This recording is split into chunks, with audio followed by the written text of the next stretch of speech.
Dadi iblis kuwi mengkae krana mbangkang karo dawuhe pangeran kuwi terus ditundung sangka swarga. Lah Adam kuwi mang Adam jawane wong sing pinaringan ilmu lek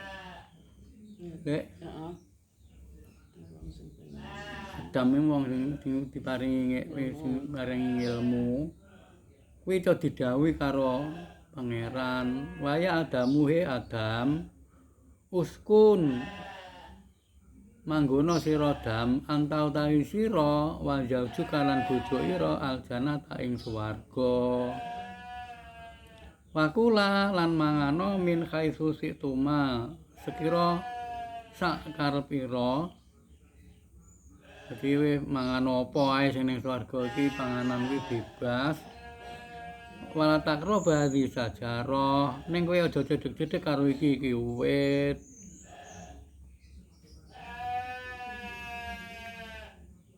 Dadi sajarah sing ndak oleh disedeki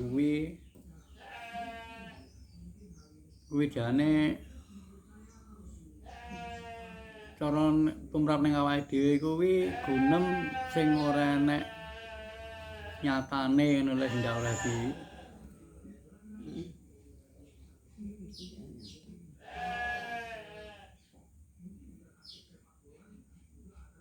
dadi gunem iki lek ndekne nyatane kuwi cara diturut ngono nggono susah. Lah Iloko. Lek mulane lek dawuh lek ilmu saka pangeran iki cara sajarah dijarani sajarah apa to lek? Sajarah yakin. Nah ya lek iki kan ndekne yakine to lek. Ngono dadi mikur sajarah ngono ae. Pangeran iki ndak jenengne kuwi sajarah apa ngono mikur kowe aja cedhek iki sajarah iki. Lah cut karo iblis kuwi mengkae iso ditambahi khuldi ngono lho. Khuldi jawane langgeng. Ngono enek kowe ora oleh nyedhek-nyedhek karo wit iki ngono lho. Sebabe pangeran iki kuwatir lek kowe iki bakal langgeng ning swarga. Dadi kowe gelem mangan wah khuldi iki kowe bakal langgeng. Ning gunane iblis iki karo tenane iki cocok apa ndak kowe? Ora cocok. Malah sebalike ngono. Dadi mulane eneke Adam kuwi dipenging nyedhek-nyedhek kuwi karo sajarah kuwi mang sebab lek kuwi sampe nyedhek kuwi bakal ditundung sangka swarga. Ning karo iblis kuwi digunem kuwi diwalik. Kowe lek gelem mangan kuwi kowe bakal langgeng ngono lho. Bakal langgeng ning swarga. Patakuna mongko ana sapa Adam lan Hawa minadzalimin sangka golongane wong sing nganiaya.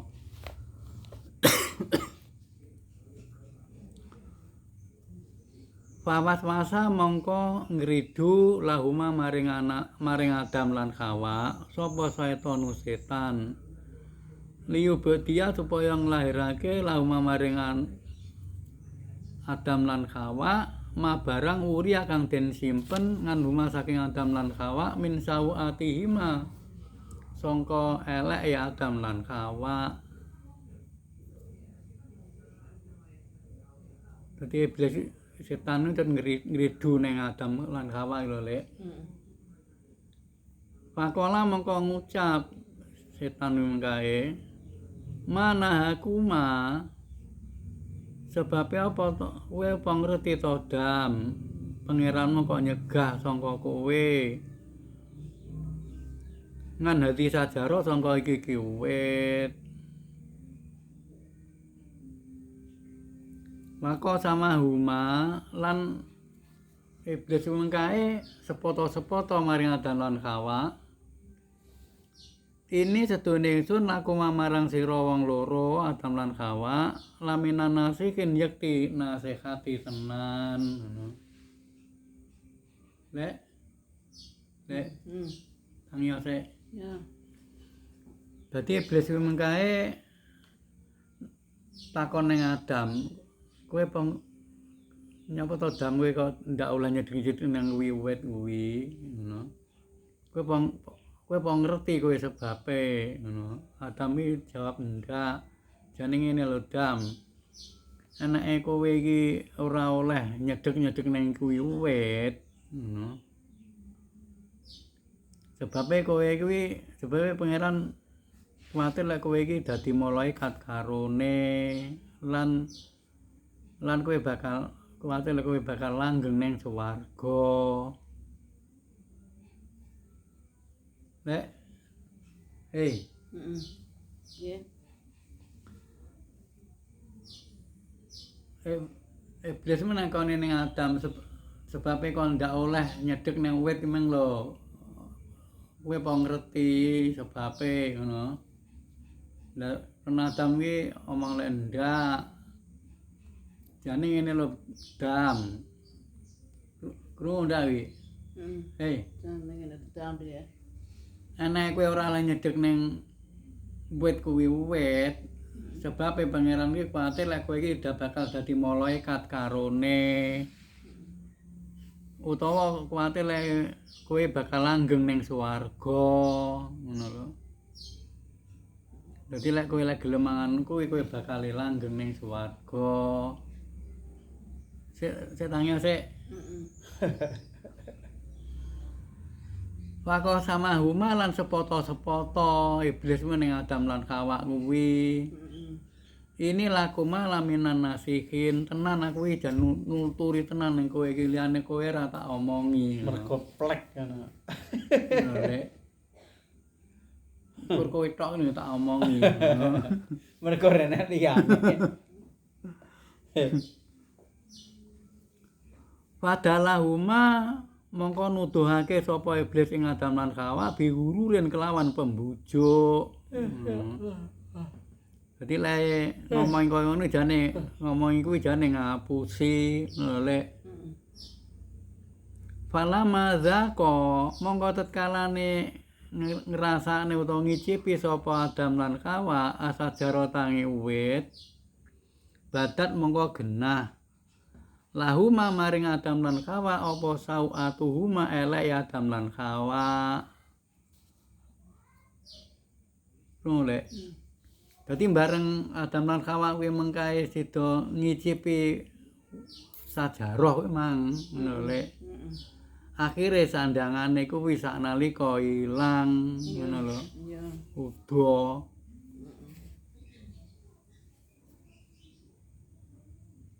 Sandangan di swarga ki apa to, Lek? Ya, Bang. Lah, kuwi mung nyapa kok sebabe kok ilang. Kan nafsune. Mergane kuwi mung nerjang ilmu ngono lho. Nah, ya. Nerjang waler kuwi mung. Akhire bareng sandangane ilang, watofika lan nuli mitil yakhifani tumandang mitil ngalahi ing atase Adam lan Hawa min warakil jannati sangka godhongane swarga.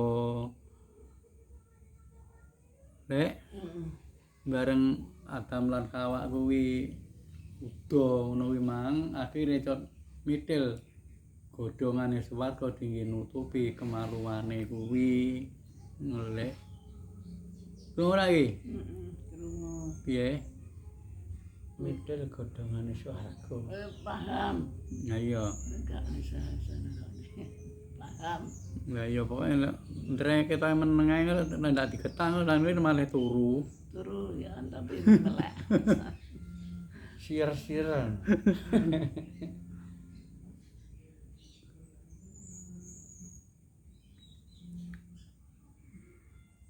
Godhongane swarga jane apa to, Lek? Ya, Bu. Ya yang ilmu jane ya ayat-ayate pangeran kuwi ngono lho, Lek. Saya. Dadi mitili godhongane swarga jawane cara awake dhewe saiki memahami ayat-ayat kuwi lho. Kuwi kok kena dinggo nutupi eleke ngono lho. Ah.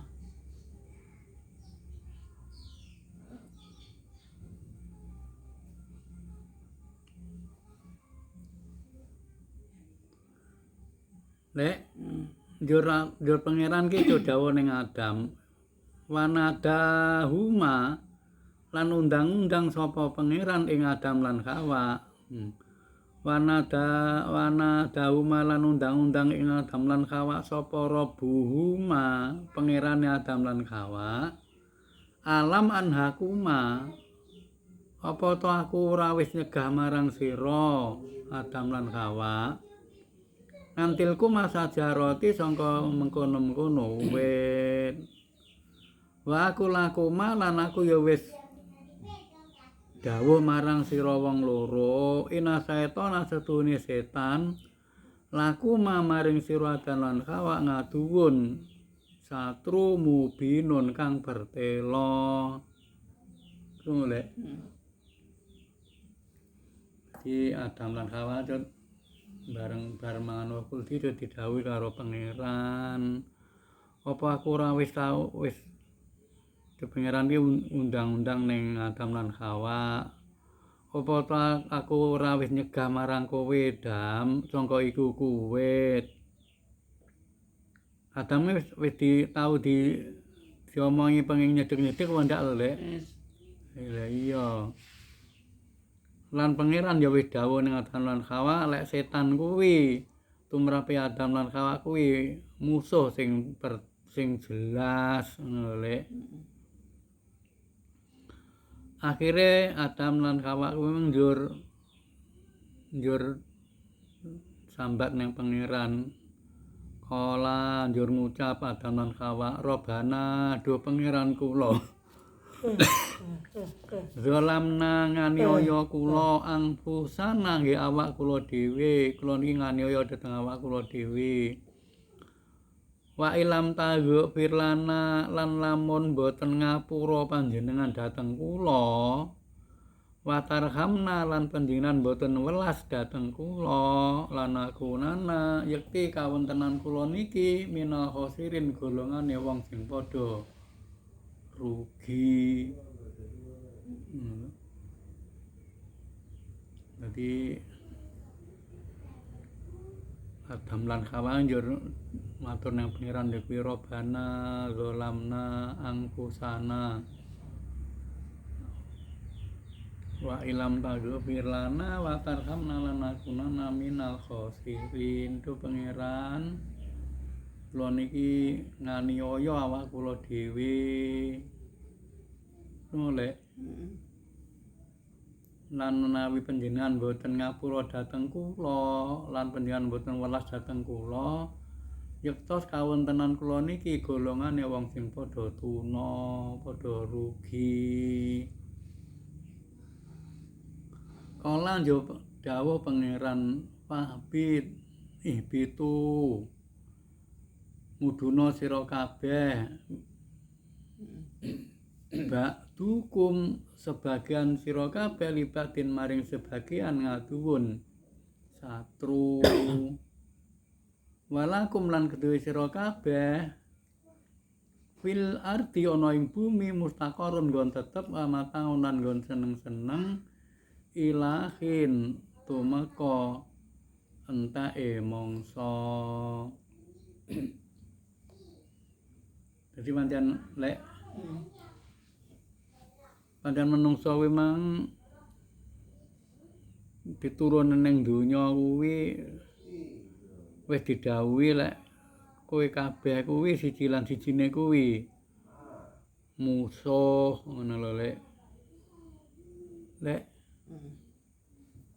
Nang iki. Dadi menungsa kuwi pancen wis disabda karo pangeran. Ngono lho.